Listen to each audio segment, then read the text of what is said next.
Mavi səma dövrü bitdi. Artıq qara buludlar gəlir. Dünya manşetlərində belə bir açıqlama var. Bu açıqlama ilə isə Almaniyanın müdafiə naziri Boris Pistorius çıxış edib. Maraqlıdır ki, nazir nəyə işarə edib? Berlin hansı tədbirləri nəzərdən keçirir?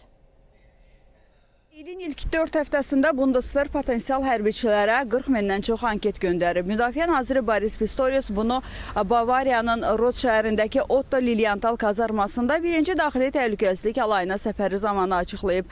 Bəli, işləyir və biz artıq bir çox doldurulmuş anketləri geri almışıq deyə Pistorius əlavə edib. O qeyd edib ki, hələlik qəti nəticələr çıxmasa da proses irəliləyir. Almaniya müdafiə naziri əmindir ki, ilin sonuna qədər hərbi xidmət üçün 20 min könüllü cəlb olunacaq və o qeyd edib ki, bu son rəqəmlər deyil və bu rəqəmlər ümidvericidir. 2025-ci ildə 25 mindən çox yeni əskər götürdük. Bu əvvəlki illə nisbətən 23% çoxdur və bu son 12 ildə ən yaxşı nəticədir deyə nazir vurğulayıb.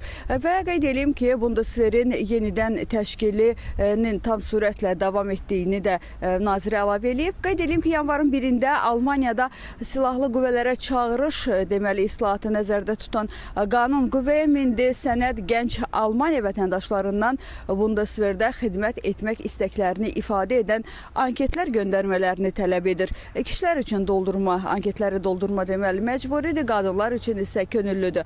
Daha sonra uyğun namizədlər seçim prosesinə dəvət olunur. Qeyd edeyim ki, bu müdafiə təhdidləri qarşısında ehtiyat fondunu artırmaq üçün bu tədbirlər potensial namizədlərin müəyyənləşməsinə və onların xidmətə motivasiyasına imkan verir. Tədqiqatlara görə Alman strukturları hərbi böhranlara tam hazır deyil və bu da müdafiənin gücləndirilməsini zəruri edir.